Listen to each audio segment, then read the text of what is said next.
L'annonce pour l'embarquement du groupe a retenti à plein volume dans les haut-parleurs, perçant le chaos du terminal international. Ma mère, Amélie, ne m'a même pas regardé.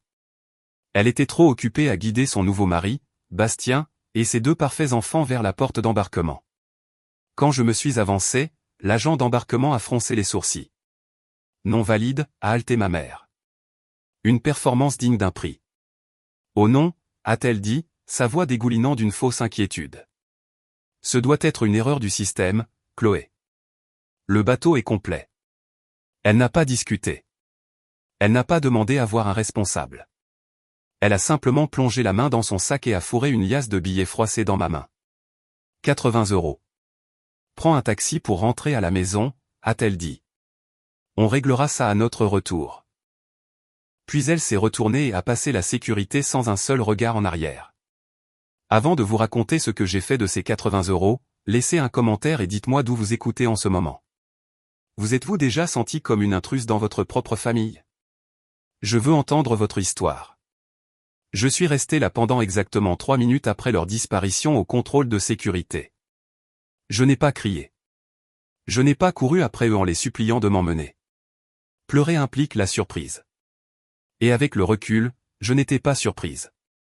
Je voyais enfin clairement la situation dans son ensemble. Pendant des années, les gens m'ont demandé pourquoi je n'avais pas fait de scène sur le champ. Pourquoi je ne m'étais pas jeté par terre ou n'avais pas appelé la police? C'est parce que la cruauté, lorsqu'elle est administrée à petite dose quotidienne, ne ressemble pas à une attaque. Elle ressemble à la météo. Ma mère n'avait pas simplement décidé de m'abandonner aujourd'hui. Elle m'avait effacé progressivement toute ma vie. C'était l'argent du déjeuner manquant en CE2. C'était les réunions parents-professeurs oubliées. C'était la façon dont elle me regardait, comme si j'étais une tache de charbon sur sa vie autrement immaculée avec Bastien. Ce problème de billets n'était pas une erreur. C'était la transaction finale d'une stratégie de désinvestissement à long terme. Elle avait enfin liquidé son dernier actif de sa vie antérieure, moi. L'aéroport tourbillonnait autour de moi, un flot de familles heureuses et d'hommes d'affaires stressés, mais le bruit s'est estompé en un bourdonnement sourd. J'ai baissé les yeux sur les 80 € dans ma main. Ce n'était pas assez pour un taxi jusqu'en banlieue, et même si ça l'avait été, je savais que la maison serait fermée à clé. La clé de secours sous le paillasson avait été retirée 2 jours plus tôt, par sécurité. J'étais bloqué. Je me suis dirigé vers un coin tranquille près d'un distributeur automatique, l'air sentant le café brûlé et le nettoyant industriel. Je me suis assise sur mon sac de sport et j'ai sorti mon téléphone. Mon pouce a survolé la liste de contacts. Pendant 10 ans, ma mère avait brossé un portrait très spécifique de mon père, Julien. Elle le traitait de monstre, de sociopathe obsédé par la technologie qui ne savait rien aimer qui n'eût pas de circuit imprimé. Elle avait des ordonnances restrictives, des documents judiciaires, des histoires sur son instabilité. Elle avait esquissé la caricature d'un méchant si terrifiant que je ne pouvais pas voir l'homme derrière. Mais en regardant le panneau de sortie au-dessus des portes du terminal, j'ai réalisé quelque chose. Si Amélie était la bonne parente et qu'elle venait de me laisser avec moins de 100 € dans un terminal international, alors le mauvais parent ne pouvait pas être pire. J'ai ouvert le dossier des contacts bloqués. J'avais sauvegardé son numéro à partir d'une vieille lettre juridique trouvée dans la poubelle des années auparavant. J'ai fixé les chiffres. Ce n'était pas juste un appel téléphonique. C'était une rupture de contrat. L'appeler signifiait anéantir la seule vie que j'ai jamais connue. Cela signifiait admettre que ma mère n'était pas seulement imparfaite, mais dangereuse. Je n'ai pas hésité. J'ai appuyé sur le bouton d'appel. La ligne a sonné 1 fois, 2 fois, puis un déclic. Ici Julien, a répondu une voix grave. Elle n'était pas en colère. Elle n'était pas instable. Elle était calme, précise et terriblement familière. C'est Chloé, ai-je dit. Ma voix n'a pas tremblé. Je suis à l'aéroport. Elle m'a laissé.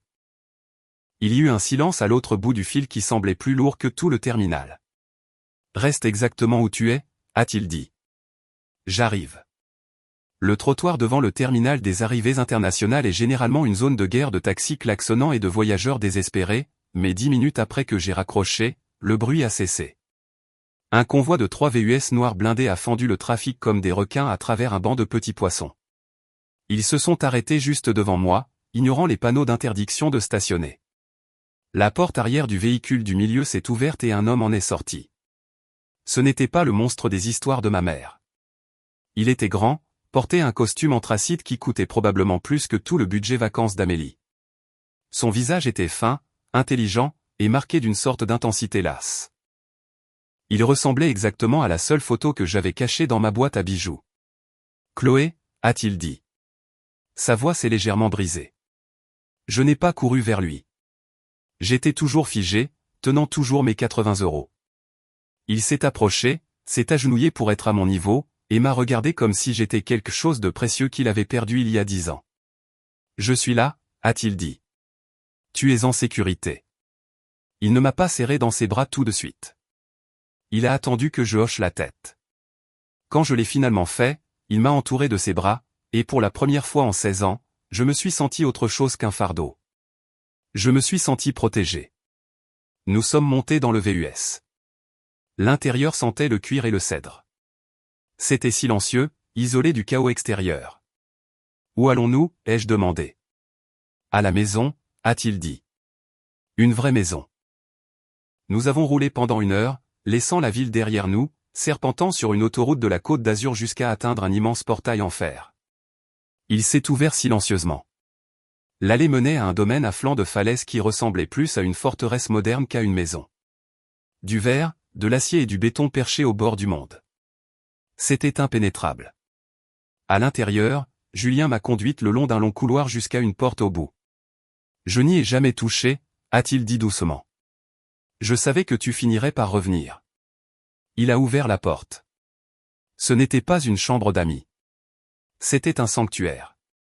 Les murs étaient peints d'un bleu doux et apaisant. Il y avait des étagères remplies de matériel d'art, des peintures coûteuses, des ensembles de fusains, des carnets de croquis de toute taille. Dans un coin, sur un chevalet, se trouvait un dessin encadré que j'avais fait à 6 ans, une esquisse grossière au crayon de cire de lui et moi nous tenant la main. Elle m'a dit que tu ne voulais pas de moi, ai-je murmuré en regardant le dessin. Elle a dit que tu étais parti parce que je demandais trop de travail. La mâchoire de Julien s'est crispée, un muscle tressaillant sur sa joue. Elle a menti, a-t-il dit, sa voix tombant dans un registre bas et dangereux. Je ne suis pas parti, Chloé. J'ai été effacé. Elle a déposé des ordonnances restrictives basées sur des fabrications. Elle a intercepté mes lettres. Elle a dit aux tribunaux que j'étais instable parce que je travaille dans la cybersécurité et que j'accorde de l'importance à la vie privée. J'ai passé 10 ans à me battre pour te voir, et à chaque fois, elle a trouvé une nouvelle faille juridique pour me bloquer. Je me suis approché du chevalet et j'ai touché le dessin au crayon de cire. La cire était passée, mais le lien était toujours là. J'ai regardé les carnets de croquis haut de gamme, du genre de ceux devant lesquels je bavais dans les magasins de fournitures d'art mais que je ne pouvais jamais me permettre. Il savait. Pendant tout ce temps, il savait qui j'étais. Je ne pensais pas que quelqu'un viendrait, ai-je dit, la voix tremblante. Je viendrai toujours, a-t-il dit. Et maintenant que tu es là, plus personne ne te fera de mal. Je te le promets. Alors que je me tenais dans cette pièce, entouré de preuves d'un amour qu'on m'avait dit inexistant, j'ai senti une lourde chaîne invisible se briser dans ma poitrine. La chaîne qui m'avait attaché à l'approbation d'Amélie, à son récit, à sa cruauté. Elle avait disparu. Je n'étais plus sa victime. J'étais sa fille, et j'étais en sécurité. Pendant 6 jours, j'ai vécu dans une sorte d'animation suspendue. La forteresse, comme j'ai commencé à l'appeler, était un monde en soi. C'était calme, ordonné et surtout ce que ma vie avec Amélie n'avait pas été. Je dormais dans un lit qui ressemblait à un nuage. Je mangeais des repas préparés par un chef qui me demandait ce que j'aimais, une question qui m'a déconcerté les 3 premières fois. Je passais des heures dans l'atelier d'art à dessiner le littoral déchiqueté, essayant de capturer la façon dont les vagues se brisaient sur les rochers en contrebas. Julien me laissait de l'espace, mais il était toujours là, une présence stable en périphérie, prenant de mes nouvelles sans être envahissant. C'était la première fois de ma vie que je n'avais pas l'impression de marcher sur des œufs. Mais la paix, ai-je appris, est fragile quand on attend que le couperet tombe. C'est arrivé un samedi matin. J'étais assise sur la terrasse en train de dessiner un faucon qui tournait au-dessus des falaises quand mon téléphone a vibré. L'écran s'est allumé avec une notification. Maman. Mon estomac s'est noué ce vieux réflexe conditionné de peur. J'ai fixé l'aperçu du message, j'espère que la maison est propre. On rentre dimanche. N'oublie pas de décongeler le poulet. Je l'ai lu 2 fois. Aucune mention de l'aéroport. Pas de « tu vas bien ?» Pas de « es-tu bien rentré ?» Juste un ordre. Un commandement d'un général à un soldat qu'elle supposait toujours en poste. Elle croyait vraiment que j'étais assise dans cette maison de banlieue vide à attendre son retour comme un bon petit accessoire. Elle pensait que son pouvoir sur moi était absolu. Puis est venue la notification Instagram. Amélie M vous a identifié dans une publication. J'ai ouvert l'application. C'était là. Un carrousel de photos de Mykonos. Les bâtiments blanchis à la chaux, la mer azur, les couchers de soleil parfaits. Et là, dans chaque image, se trouvait la famille parfaite, Amélie, Bastien, et ses 2 enfants, tous souriants, tous bronzés, tous heureux. La légende disait, tellement béni de créer des souvenirs avec mon monde entier. La famille, c'est tout. Elle m'avait identifié. Elle avait identifié la fille qu'elle avait abandonnée dans un terminal d'aéroport sur une photo où elle n'apparaissait même pas. C'était une démonstration de force, une déclaration publique que je n'existais que comme un accessoire numérique pour renforcer son image de mère dévouée. Alors qu'en réalité, elle m'avait effacé. J'ai regardé le sourire pixelisé sur mon écran. Ça ne faisait pas mal. Ça avait juste l'air faux.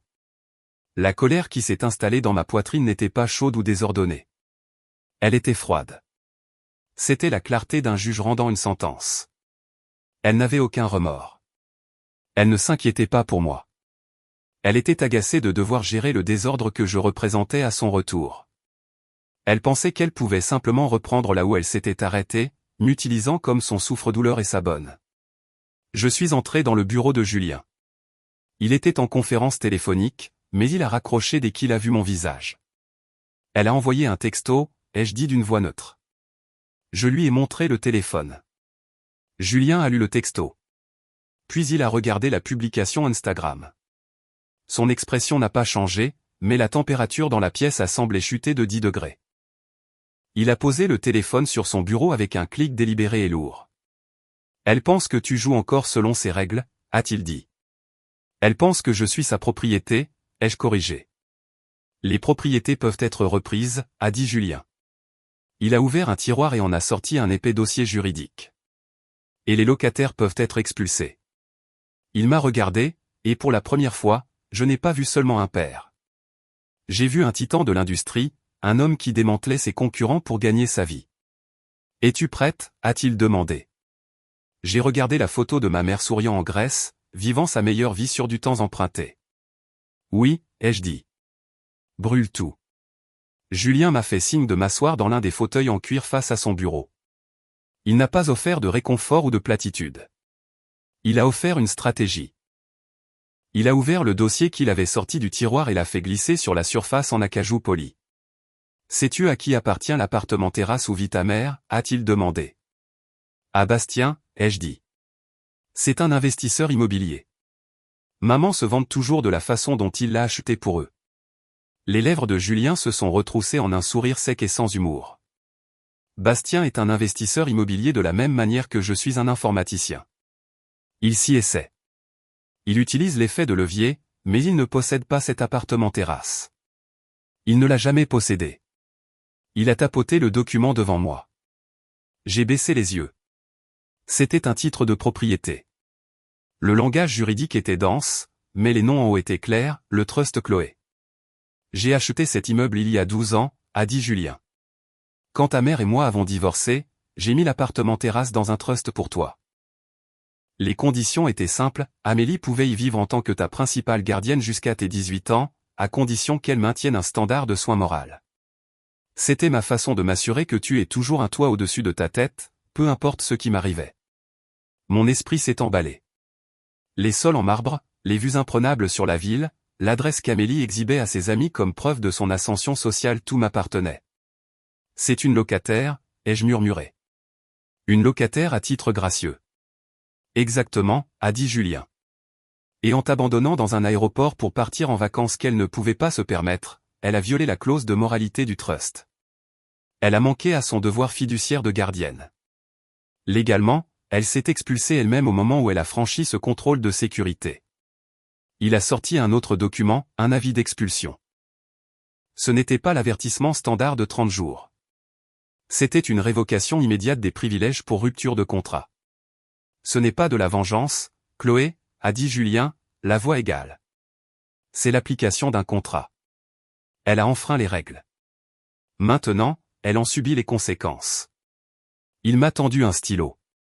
Il semblait lourd dans ma main, le métal froid contre ma peau.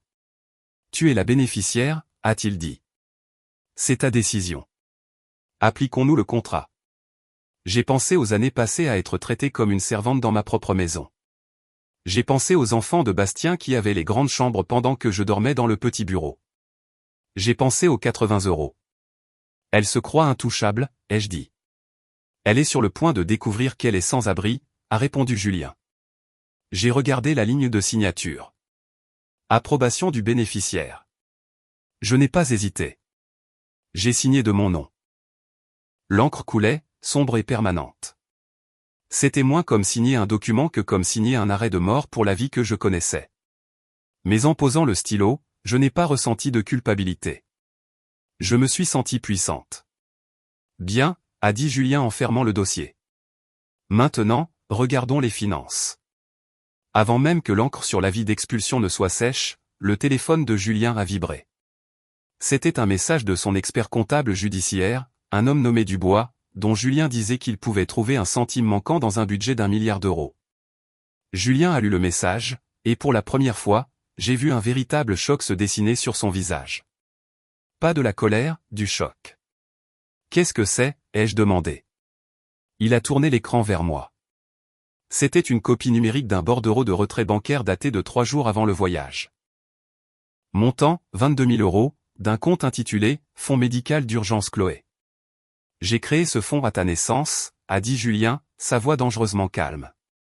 C'était uniquement pour les urgences catastrophiques, une opération, un traitement vital.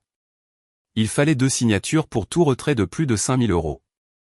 J'ai regardé la ligne de signature. Julien Moreau était signé d'une écriture bouclée et hésitante qui ne ressemblait en rien à son écriture nette et anguleuse. En dessous, Amélie Moreau. Elle a imité ma signature, a-t-il dit. L'air dans la pièce a semblé disparaître. L'expulsion était une affaire civile. C'était compliqué, certes, mais ce n'était que matériel. Ça, c'était un crime. C'était un vol qualifié et un faux en écriture. Elle a volé ton fonds médical pour payer une croisière, a déclaré Julien, les mots lourds et définitifs. Elle ne t'a pas seulement abandonné, Chloé. Elle t'a volé pour financer son abandon. J'ai fixé le bordereau. 22 000 €. C'était le prix de ma sécurité. C'était le coussin destiné à me sauver la vie si je tombais malade, si je me blessais. Et elle l'avait liquidé pour une suite avec balcon et des excursions à terre. Ce n'est pas seulement une mauvaise mère, ai-je murmuré. C'est une criminelle. Tout fil de doute persistant, toute petite voix dans ma tête disant, peut-être qu'elle a juste fait une erreur. Peut-être que je suis trop dur, a été tranché. On n'imite pas accidentellement une signature. On ne vide pas accidentellement un fonds médical. On le fait intentionnellement. On le fait parce qu'on croit qu'on ne se fera pas prendre. On le fait parce qu'on se fiche de qui est blessé tant qu'on a ses vacances. Julien a décroché le téléphone de bureau. Il n'a pas appelé un avocat cette fois. Il a appelé le bureau du procureur. Il connaissait le procureur. Il jouait au golf. François, a dit Julien lorsque la ligne a été établie. J'ai une affaire de fraude et de faux en écriture à signaler. Elle concerne le fonds fiduciaire d'un mineur. Oui, j'ai les documents. Oui, l'auteur est actuellement hors du pays. Il a fait une pause, écoutant, les yeux rivés sur les miens. Oui, elle rentrera dimanche. Je pense que vous voudrez que quelqu'un l'attende à l'aéroport. Non, pas pour l'arrêter immédiatement. Laissez-la d'abord rentrer chez elle. Laissez-la trouver les serrures changées. Laissez-la réaliser qu'elle n'a nulle part où aller. Puis arrêtez-la. Il a raccroché. Le piège est tendu, a dit Julien. Quand elle atterrira, elle ne sera pas seulement sans abri. Elle sera une fugitive. J'ai regardé à nouveau la signature contrefaite. Elle était bâclée, arrogante. C'était l'écriture de quelqu'un qui pensait posséder le monde et tout le monde dedans. Elle a toujours dit que je coûtais cher, ai-je dit, un rire sombre montant dans ma gorge. Je suppose qu'elle a finalement décidé de m'encaisser. Julien a tendu la main sur le bureau et m'a pris le papier. Il l'a chiffonné en boule et l'a jeté dans la corbeille. Elle a encaissé son avenir, a-t-il dit. Pas le tien. Dimanche après-midi. Le hall de l'appartement terrasse était calme, du genre de silence feutré et coûteux pour lequel on paie un supplément. Le concierge, un homme nommé Jean-Pierre, qui avait toujours souri à Amélie, se tenait derrière le bureau en marbre, son expression soigneusement neutre. Je n'étais pas dans le hall. J'étais à 30 km de là, en sécurité dans la forteresse de Julien, regardant le flux de sécurité sur une tablette. Julien était assis à côté de moi, sa main reposant légèrement sur mon épaule. Amélie a franchi les portes tournantes, traînant ses bagages Louis Vuitton derrière elle. Elle portait un chapeau à large bord et des lunettes de soleil surdimensionnées, ayant l'air en tout point de la riche mondaine revenant de sa tournée européenne. Bastien la suivait, l'air brûlé par le soleil et fatigué. Elle s'est approchée de la batterie d'ascenseur privé et a appuyé sa clé électronique contre le capteur. Bip bip. Un voyant rouge a clignoté. Elle a froncé les sourcils, appuyant de nouveau, plus fort. Bip bip. Jean-Pierre, a-t-elle appelé, l'agacement aiguisant sa voix. L'ascenseur est encore en panne. Jean-Pierre n'a pas bougé de derrière le bureau. L'ascenseur fonctionne perfectly, Madame Moreau, a-t-il dit. Sa voix était polie mais froide. Votre accès a été révoqué. Amélie s'est figée. Elle a enlevé ses lunettes de soleil, ses yeux se plissant. Pardon? Je vis ici. C'est ma maison. Plus maintenant, a dit Jean-Pierre. Il a pris une tablette sur le bureau et l'a tendue. Quelqu'un aimerait vous parler. Sur l'écran, Amélie a vu mon visage. J'étais assise dans le bureau de Julien, entourée de livres et d'art, l'air calme, posé et totalement intouchable. Chloé, a-t-elle haleté. Où es-tu? Pourquoi es-tu? Tu n'as pas perdu ta clé, Amélie, ai-je dit. Ma voix était stable, amplifiée par les haut-parleurs du hall pour que tout le monde puisse entendre. Tu as perdu ton bail. Le trust a été révoqué. De quoi parles-tu? A-t-elle hurlé, regardant autour d'elle comme si elle s'attendait à ce qu'une équipe de farceurs surgisse. Bastien possède cet immeuble. Bastien possède une BMW en leasing et beaucoup de dettes, a coupé la voix de Julien, hors champ. Il s'est penché vers la caméra. Je possède l'immeuble. Et l'appartement terrasse était détenu dans un trust au profit de Chloé. Un trust qui exigeait que vous soyez un parent apte. Le visage d'Amélie est devenu blanc. Elle a regardé Bastien, qui s'est soudainement montré très intéressé par ses chaussures. Vous avez abandonné la bénéficiaire dans un aéroport, ai-je continué. Vous avez violé la clause de moralité. Vous vous êtes expulsé vous-même. Vous ne pouvez pas faire ça, a-t-elle crié, son sang-froid se brisant. Mes vêtements, mes bijoux, tout ce que je possède est là-haut. Vos effets personnels ont été emballés et placés en garde-meuble, a dit Julien. Vous pourrez les récupérer une fois que la police aura fini d'inventorier les lieux pour trouver des preuves. La police, a-t-elle murmuré. Pour les 22 000 € que vous avez volés de mon fonds médical d'urgence, ai-je dit. Falsifier une signature est un crime, maman. Ils sont en route. La couleur a complètement quitté son visage. Elle a regardé ses bagages, la seule chose qui lui restait au monde. Elle a regardé le hall opulent qu'elle avait traité comme son royaume personnel, puis elle a regardé l'écran la fille qu'elle avait jetée comme un déchet. Chloé, s'il te plaît, a-t-elle supplié, la voix brisée. Je suis ta mère. Non, ai-je dit. Tu étais mon bagage, et je t'ai enfin enregistré. J'ai tapoté l'écran. La connexion s'est coupée. L'écran est devenu noir. Sur le flux de sécurité, je l'ai vu s'effondrer, s'affaissant sur sa valise de créateur au milieu du hall, pleurant, non pas pour moi, mais pour la vie qu'elle venait de perdre. J'ai éteint la tablette. Je ne me sentais pas heureuse. Je ne me sentais pas triste. Je me sentais légère. Allons dîner, a dit Julien en se levant. Je crois que nous avons quelque chose à fêter. Oui, ai-je dit en me levant et en sortant de la pièce sans regarder en arrière. La liberté. 3 mois plus tard, les gros titres s'étaient pour la plupart estompés, mais les conséquences demeuraient. Amélie attendait son procès pour fraude et faux en écriture, vivant dans une chambre de motel payée par le fonds d'aide d'un avocat commis d'office. Bastien avait demandé le divorce dès que les actifs avaient été gelés, affirmant être victime de tromperie. Il ne s'est pas battu pour les enfants. Il s'est juste battu pour garder sa voiture en leasing. Je ne lui ai pas rendu visite. Je n'ai pas écrit de lettre. Je n'ai pas envoyé d'argent. J'avais passé 16 ans à essayer de combler le vide en elle avec ma propre soumission, et cela m'avait presque noyé. Je n'allais pas refaire cette erreur. J'étais dans l'atelier d'art de la forteresse, le soleil du matin inondant les baies vitrées. Le chevalet soutenait une grande toile sur laquelle je travaillais depuis des semaines. C'était une esquisse au fusain du terminal de l'aéroport, les hauts plafonds, les bancs en métal froid, les panneaux de sortie.